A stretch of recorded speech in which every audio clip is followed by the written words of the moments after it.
Ok, entonces lo que vamos a ver a continuación es la Reforma Protestante. ¿Ya, chicos? Vamos a ver en qué consistió aquello. Ya, vamos a la siguiente diapositiva. Ya, nos encontramos en el siglo XVI, ¿ya? Estamos ante la presencia de un movimiento que atacará a la Iglesia Católica, ¿ya? Esto se desarrollará en el siglo XVI, como ya les dije al comienzo. ¿Dónde se va a desarrollar? En el centro y norte de Europa. A ver, entonces, partamos de lo siguiente, chicos. La reforma protestante significó o fue la mayor crisis que sufriera la Iglesia Católica. Hasta ese momento, la Iglesia Católica había perdurado a lo largo de la Edad Media, pero ahora la Iglesia enfrentaba a una de sus mayores crisis de su historia. La gravedad de esta crisis fue tal, jóvenes, que por un momento se llegó a creer que esta institución iba a desaparecer. De hecho, los que vivían en el siglo XVI, en la primera mitad del siglo XVI, todas las apuestas estaban en contra de la Iglesia. Todos apostaban que la Iglesia desaparecería como institución. Y bueno, no era para menos. Estaban surgiendo nuevas iglesias. ¿Ya, chicos? Surgían nuevas iglesias. Estas nuevas iglesias no solo desafiaban la autoridad del Papa, sino también cuestionarán el dogma católico. A ver, ¿cómo es esto? Primero, lo primero que hacen es desafiar la autoridad del Papa. Es decir, ahora tenemos una nueva iglesia que ha surgido en tal determinado lugar. Esta nueva iglesia cuestiona la autoridad del Papa y se forma y declara un nuevo grupo. Pero también cuestiona el dogma católico. Y ahí empezaron los problemas. No aceptaban las ideas y por lo tanto se crearán nuevas iglesias. Cuando digo nuevas iglesias, no estoy hablando que se construye una iglesia, un templo. Estoy hablando de que se crea una nueva institución. Pero vamos a ver, eso no era en realidad nada nuevo, ya había pasado antes. Así que vamos a ir a los antecedentes de la reforma. ¿Dónde se originó todo este problema? Chicos, nos encontramos aquí, en el siglo XI. Nos encontramos en el siglo XI. Ya, jóvenes, por favor, mirando la pantalla. Sucede que en el siglo XI, jóvenes, el mundo cristiano sufrió su primer golpe. Sufrió lo que se conoce como el cisma de Oriente. Te cuento, hasta el siglo XI solamente existía un grupo en Occidente que se hacía llamar cristianos, ¿me entiendes?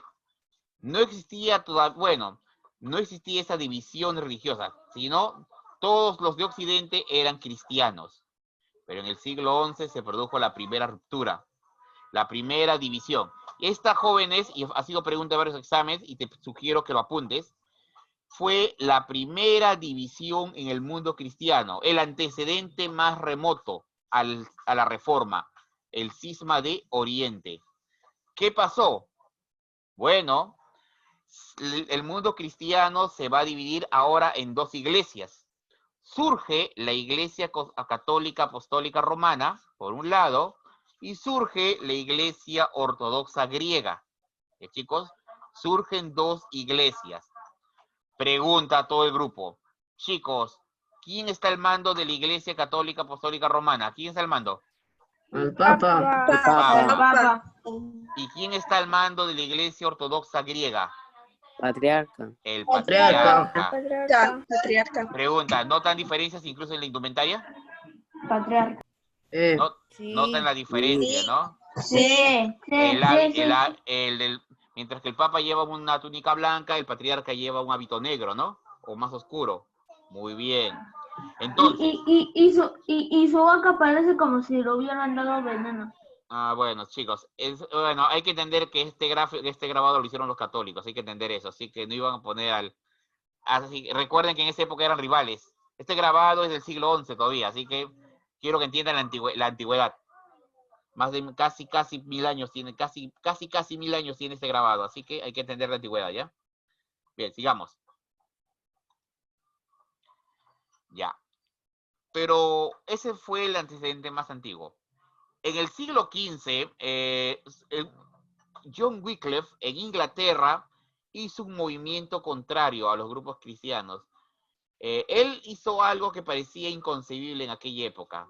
Tradujo la Biblia de latín al inglés. Chicos, en aquella época la Biblia era leída solo en latín, ¿me entiendes?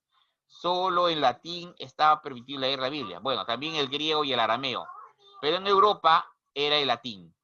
Chicos, Wycliffe hizo la herejía de traducir la Biblia. Nadie lo había hecho. Por primera vez se traducía la Biblia. Otro señor, Jan Hus, criticará al Papa Juan XXIII. Jan Hus, que pueden ver aquí en imagen, se atrevió a criticar abiertamente al Papa. Lo criticó. ¿Por qué? Bueno, porque el Papa Juan XXIII estaba haciendo de las suyas. ¿Ya? Además, ni siquiera era el Papa oficial, era un antipapa. ¿Qué quiere decir eso? En aquella época se había peleado la curia romana, se había dividido. Pero en fin, problemas dentro de la iglesia. Y Jan Hus le hizo críticas severas, ¿no? Lo criticó. Una pregunta, ¿cómo creen que terminó Jan Hus? Muerto. Muerto. Bien, acá chicos estamos viendo, fue condenado a la hoguera. Este cuadro representa el día que lo ejecutaron. Ya creo que ya puedes imaginar lo que le iban a hacer ese día, ¿no?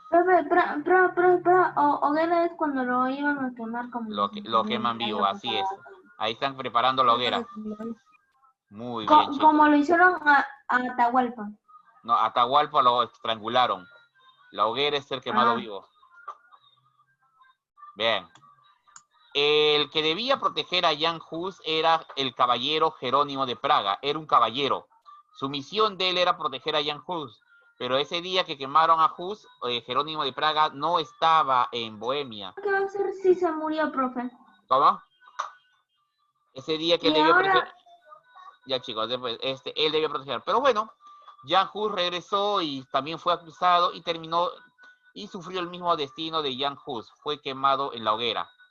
Pero si todos pensaban con ejecutar a Hus y a Jerónimo de Praga se acababan los problemas, ¿no?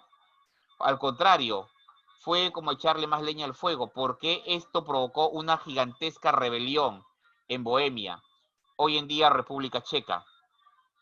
Los seguidores de Jan Hus y de Jerónimo de Praga se alzaron en armas y entramos a lo que se llaman las guerras husitas. ¿Ya? Acá tenemos, chicos, y miren, si se percatan, los que se rebelan eran muy peligrosos porque eran caballeros y eran caballeros y había gente con armas de fuego. Por lo tanto, ¿la rebelión iba a ser peligrosa? Sí, Sí. muy peligrosa. El imperio... Como nos dijo el profe que las armaduras resisten mucho, profe. Sí, pero hijo, las armaduras resisten, pero no las armas de fuego. Las armaduras resistían todo menos las armas de fuego. Porque las recuerda, por las armas de fuego, si alguna vez te preguntaste por qué actualmente nadie usa armadura, la respuesta es las armas de fuego. Armas de fuego. Pueden atravesarlo. Sí, pueden atravesar. Se han creado protección contra las armas de fuego, pero el problema es que siempre se puede mejorar. Ya creo que ya te expliqué cómo es eso de las armas, ¿no? Cómo es ese juego de las armas. Bien, sigamos. Ya, entonces, ya tenemos. Hubo otros movimientos, pero el más peligroso es el de Jan Hus. Entonces, recordemos. Tenemos dos nombres. Chicos, ¿qué hizo el señor John Wycliffe? ¿Qué hizo? ¿John qué? John Wycliffe. Tradujo la Biblia de latín al inglés. Muy bien. Sí. Y Jan Hus criticó al Papa Juan XXIII. Muy bien. Juan XXIII, ya, profe. Fue el crítico, muy bien. Anotando. Y este hombre terminó muerto en la hoguera. Pregunta, ¿por qué a John Wycliffe murió? Aunque no lo creas, él murió en su casa, tranquilo, no le pasó nada. Ojo, a él sí lo querían ejecutar, lo condenaron a muerte en Roma, pero Wycliffe estaba tranquilo, viviendo en Inglaterra. ¿Por qué no lo arrestaron? Porque Wycliffe, adivina, el día que quisieron someter a juicio a Wycliffe, el día que juzgaron a John Wycliffe, adivina quién lo defendió. A ver, ¿quién crees que es este hombre? Miren ¿qué lleva en la cabeza? El rey. El rey. Eso sí tiene una corona, o sea que es el rey. Muy bien. Una pregunta. Si ustedes fueran los jueces y el rey en persona, espada en mano. Chicos, ustedes son los jueces, pero el rey en persona, espada en mano y con sus soldados, ha entrado diciendo que Wycliffe es inocente. Pregunta, si el rey dice que Wycliffe es inocente, ¿es inocente? Sí. Sí, profe. Pregunta, ¿qué hubiera pasado si el clero, si ellos hubieran insistido en que sea culpable? Ese día, ¿la cabeza de quién iba a rodar? ¿La de Wycliffe o la de los jueces? La de los jueces. La de los jueces. Ya entiendes ahora por Con qué. sus soldados. Ya entiendes ahora por qué a John Wycliffe no le pasó nada, ¿no? Sí. Si tiene la protección del rey. Ese rey es mi ídolo ahora. Si tiene la protección del rey. Pero ojo, Jan Hus tenía la protección de un rey, sí la tenía, pero para su mala suerte, Jan Hus fue juzgado en un territorio que no era propiedad del rey, de su rey. ¿Entiendes? No, profe. Así que no tenía la protección de su rey. Pero, bueno, el punto es que la muerte de Hus provocó la rebelión. Provocó una sangrienta rebelión en todo el imperio. Una pregunta, profe, que nunca nos has dicho de la guerra husita. ¿Quién ganó, profe? ¿Quién ganó? Ganaron los husitas. Hola. El Sacro Imperio Romano no pudo con ellos. Lo que pasa es que, miren, los husitas cuando iban a la guerra tenían esta costumbre. Llevaban unas carretas. Estos son carretas, llevaban carromatos, que son carros grandes jalados por caballos. Colocaban los carromatos en línea y los soldados se colocaban detrás. Y empezaban a disparar desde atrás, protegidos. Por eso que esa fue una táctica de ellos, y con eso lograron la victoria. Ahora vamos a las causas que provocaron la reforma. ¿Cuáles fueron las causas? Entonces, hicieron con más volumen, profe, Yes. Ya, chicos. Primera causa, corrupción del clero. Mira, los cargos eclesiásticos eran entregados a los favoritos del Papa. Es decir, si tú eres amigo del Papa, se te entregaba. Si eres primo del Papa, se te daba un cargo. Pero había algo más. Los cargos se vendían al mejor postor. Simonía. Por ejemplo, tú ibas y decías, quiero ser obispo. Pagabas y te daban el cargo de obispo. Quiero ser tal y te daban. Ahora, te preguntarás, ¿y por qué la gente quería esos cargos? ¿Por qué la gente quería tener esos cargos religiosos? Para tener plata, para tener... La respuesta es muy sencilla. Sí, muy bien, van por ahí. Pero es que los cargos en aquella época venían acompañados con un territorio, ¿entiendes? Con el control de un territorio. Y aparte, ingresos. Por eso la gente quería tenerlos. Y se vendían los cargos eclesiásticos. ¿Bien? Pero había otra razón más. Ya, esa es la razón de la corrupción del clero. Pero, dime. Tal vez que me vaya del Zoom porque en la pantalla me sale su conexión, me está inestable. Ya sé. Ya, chicos. Pero también había otra razón. La necesidad de la burguesía por parte de tener una religión acorde al capitalismo. Chicos, les cuento algo muy curioso. La burguesía, ¿te acuerdas que yo te dije que cuando yo te hablé ya desde la renacer urbano en las clases pasadas, que a partir de ahora la burguesía va a tener un papel preponderante, ¿cierto? Sí. Chicos, ¿te acuerdas que la burguesía fue capaz de desviar una expedición, una cruzada, ¿no? ¿Te acuerdas? Sí. Muy bien. Ahora la burguesía está elevando la apuesta. La burguesía ahora va a elevar las apuestas. Ya había desviado, ¿no? Ya la burguesía está comenzando a tener cada vez más poder. Sucede que la burguesía quiere una nueva fe, una nueva religión, que esté más acorde a los intereses de los burgueses. ¿Por qué? ¿Qué había pasado? Chicos, te cuento. Sucede que la Iglesia Católica prohibía el préstamo con intereses. ¿Qué te parece? ¿Saben lo que es la usura? A ver. No. Ya. Vamos a imaginar que uno de ustedes, por ejemplo, vamos a imaginar, por ejemplo, que Acosta Ya, o bueno, que al joven Carvajal pida dinero prestado. O cualquiera de ustedes pida dinero prestado. Y te prestan. Te dan 100 soles. Y te dicen, ya, pero me vas a devolver dentro de, digamos, 30 días. ¿Me vas a devolver 200 soles o más? 100 soles. Más. Los intereses. Eso se llama usura. Te cuento. La Iglesia Católica en aquella época prohibía la usura. Prohibía, decían, tú puedes prestarle dinero a tu amigo, a tu hermano, no hay problema. Él te lo va a devolver. Pero no debes cobrarle intereses, porque los intereses es pecado.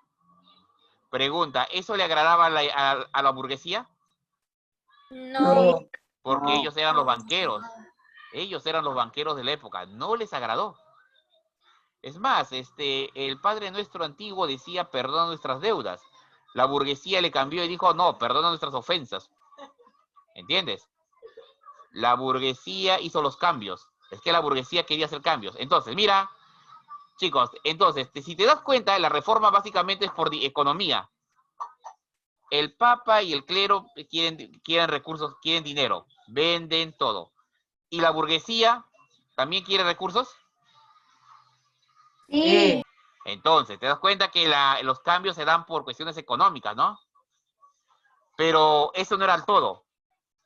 Había una rivalidad política entre los monarcas y los papas. Chicos, en aquella época el papa era un jefe de estado. Tenía su propio estado, los estados pontificios. El papa participaba en la política, participaba activamente. El papa jugaba a la política y a veces se implicaba en guerras. ¿Ya, chicos?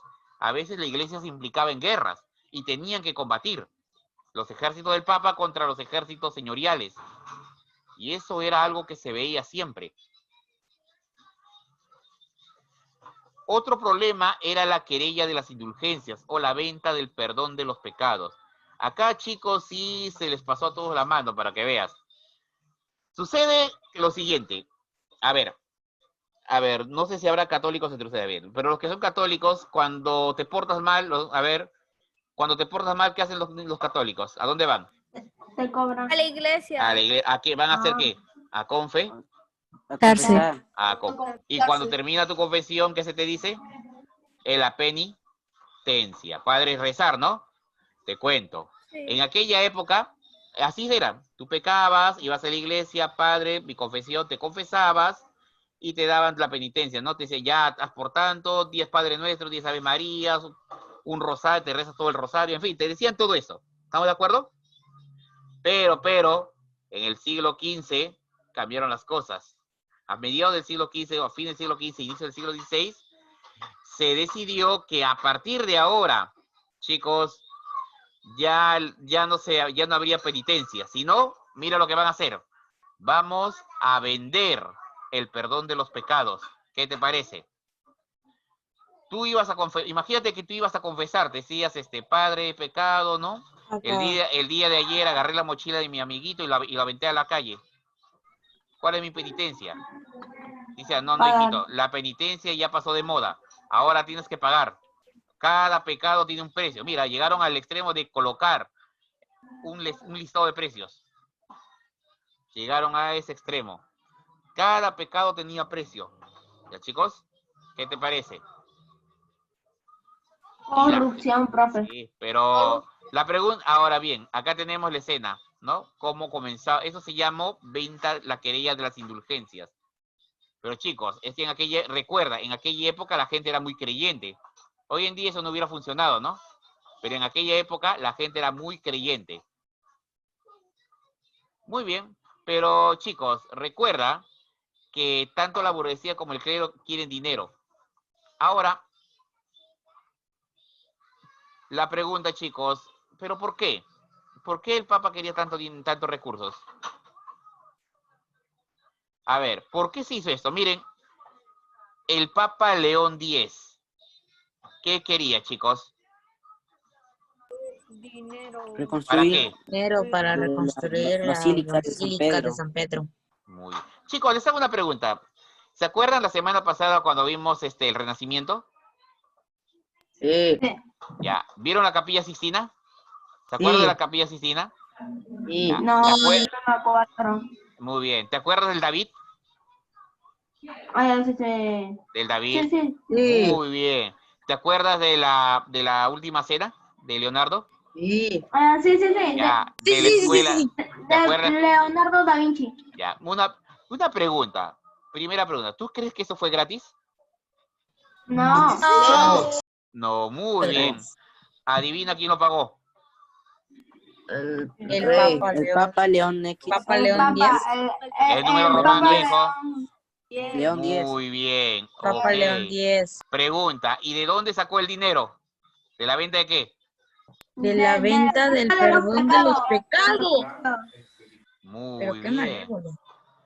Pero hijo, tienes que elegir. ¿Era eso o nos quedábamos sin arte? Y recuerda que ese arte funcionó. Es todo el Renacimiento y el humanismo. Te lo voy a decir nuevamente. El Papa en esa época es un jefe de Estado. Se comporta como político. Primero es político y luego era cura. Bueno, y si es que lo era, porque ojo, muchos de ellos ni siquiera eran curas. Ni siquiera lo eran. Con eso te digo todo. Los cargos, incluido el cargo de Papa, estaba a la venta. ¿Ya, chicos? Publicó Profe. Dime. Profe, una pregunta, profe. Y ya como antes era muy creyente del Papa y de todo ese diosito, ¿hacían milagros los papas?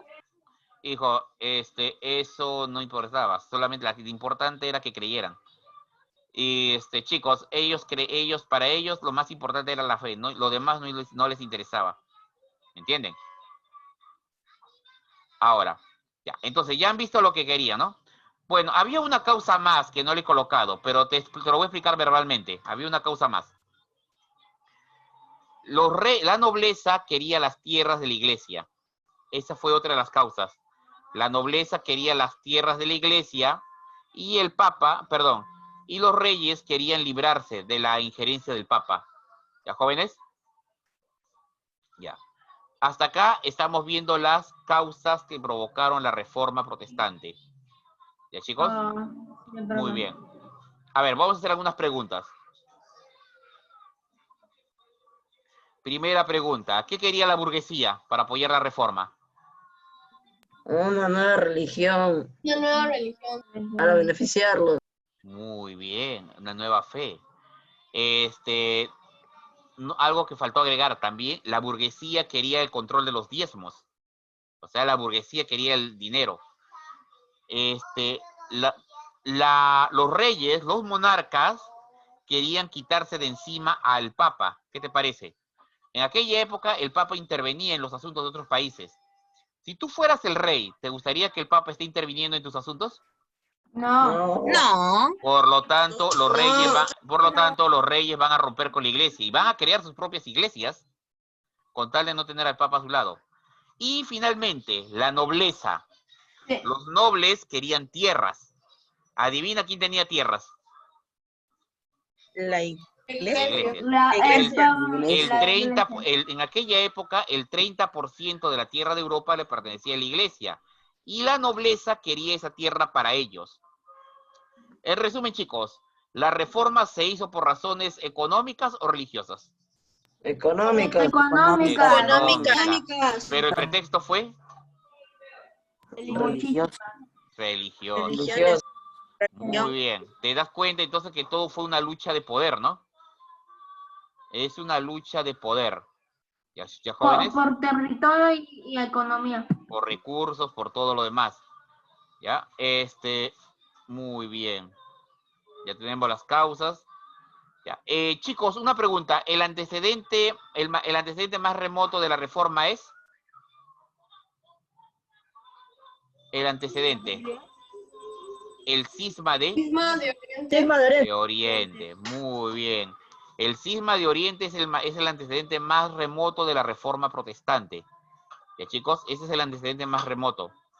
Aquí surgió la iglesia cristiana ortodoxa, ¿ya? Muy bien, chicos. Acá tenemos las dos iglesias originales, ¿no? Las dos que empezaron todo. Entonces, como dato adicional te diré lo siguiente. Entonces, si te das cuenta, la iglesia católica propiamente surge en el siglo XI, ¿no? Propiamente es del siglo XI, propiamente. Sí. Ya, chicos, ¿y actualmente qué países son ortodoxos?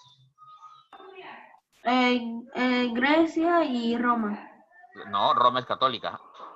Ortodoxa, Grecia, muy bien. Grecia. Rusia, Bulgaria, Rumania. ¿Ya? Esos son los países ortodoxos. Ojo, y ellos mantienen todavía este tipo de hábito. Ellos mantienen todavía este tipo de hábito. ¿Sí? ¿De vestirse de negro? Sí. En el siguiente bloque les voy a enseñar a los cómo se visten los patriarcas o el clero ortodoxo en la siguiente diapositiva. Vamos a ver eso. ¿Ya? Profe. Ya, el movimiento es de Wycliffe, en fin. Se traduce la Biblia de latín al inglés, ¿no? Recuerden el éxito de Wycliffe. Ya, chicos, a ver. Jan Hus, Wycliffe. Dime. Profe, ¿por qué a John Wycliffe lo condenaron a muerte nada más por traducir la Biblia a inglés? En aquella época, chicos, recuerden, la Biblia solo podía ser leída en las tres lenguas, solo podía ser leída en tres lenguas permitidas: latín, griego y arameo. ¿Por qué esas tres lenguas? Porque se dice que cuando Jesús lo crucificaron, colgaron un letrero en la cruz, que estaba escrito en latín, que era la lengua de los romanos, griego, que era la lengua que hablaban todos en aquella época, todo, ¿no? Era como el inglés de la época, porque todos los países hablaban todos los países tenían que conocer el griego sí o sí, y arameo, que era la lengua del pueblo judío. ¿Me entiendes? Por eso colocaron en esas tres lenguas. Y estaba prohibido escribir la Biblia en un lenguaje que no sea latín o el griego arameo. Wycliffe les dijo, no, hay que traducirla, hay que volverlo todo al inglés. Y lo hizo. El trabajo de Wycliffe era impresionó. Y aparte que el rey de Inglaterra de aquella época también le agradó la idea. Por eso el rey no dudó en defenderlo. ¿Ya? El día que iban a condenar a Wycliffe, el rey en persona acudió a defenderlo. Profe, detrás del rey está su esposa. Así es. Bueno, en realidad se ignora si es la reina. Son personajes de la época. Es un cuadro alusivo a la época. ¿Ya? Bien. Ojo, y te cuento, en esa época se hacía todo a mano. ¿Ya? Imagínate, todo se hacía a mano. Todo a mano. La imprenta, tuvo que pasar tiempo para que aparezca la imprenta. ¿Ya? Bien, chicos. Ok. Y eso que la Biblia tiene como 600 páginas. Así es. ¿Ya? ¿Han entendido entonces, chicos, la venta de las indulgencias, no? ¿Entiende la querella, la venta de las indulgencias, el perdón de los pecados? Sí. Muy bien, chicos. Pregunta, ¿para qué querían el dinero? Para hacer un arte. Para reconstruir Para financiar el arte. Basílica de San Pedro. La Basílica de San Pedro. También, chicos, con estos, en parte del Renacimiento se beneficia. Muy bien. Ok, entonces vamos, chicos, ahora a la iglesia luterana. ¿Ya? Vamos ahora a ver la iglesia luterana. A ver, ¿alguna pregunta aquí? Antes que pasemos a esto, a la iglesia luterana. No, profe, ninguna pregunta. John Wesley tradució la Biblia de... Así es, chicos. Así, muy bien. Se tradujo la Biblia. Ok, chicos. Ok. Vamos a ver a continuación la iglesia luterana. Vamos a ver la iglesia luterana y ya, chicos. Si ustedes han visto en su libro, jóvenes, la Reforma Protestante está dividida en dos partes. El día de hoy es Reforma Protestante, causas y características, y la iglesia luterana. Ya, jóvenes, está dividido. También está dividido en eso. ¿Ya? A ver, falta, chicos, ¿cuánto tiempo falta para cambiar? Un minuto, ¿no? 1 minuto con 41 segundos. Ok. Entonces, la iglesia luterana la vamos a ver en el segundo bloque. Ya, antes que ya, así que solamente haré algunas preguntas haré algunas preguntas. A ver, a ver si han entendido. Ya, profe. Primera pregunta, ¿en qué siglo se dio la reforma? En el siglo XVI. 11. No, 15. Chicos, 16. La primera respuesta, no duden, la primera respuesta es válida, 16. La segunda pregunta, ¿cuál fue el antecedente más remoto o más antiguo a la reforma protestante? Cisma de Oriente. El cisma de Oriente. Muy bien, el cisma de Oriente. Ok. ¿Quién está a cargo de la Iglesia Ortodoxa griega? El patriarca. El patriarca. El patriarca, muy bien. Profesor, Ya, diga, 10 Miss. minutos, ¿no? 10 Sí, 10 minutos, minutos. ¿no? Sí, Miss, ahora sí. Chicos, en 10 minutos regresan, por favor. Ya, profe. 10 minutos exactos, chicos, ¿ya?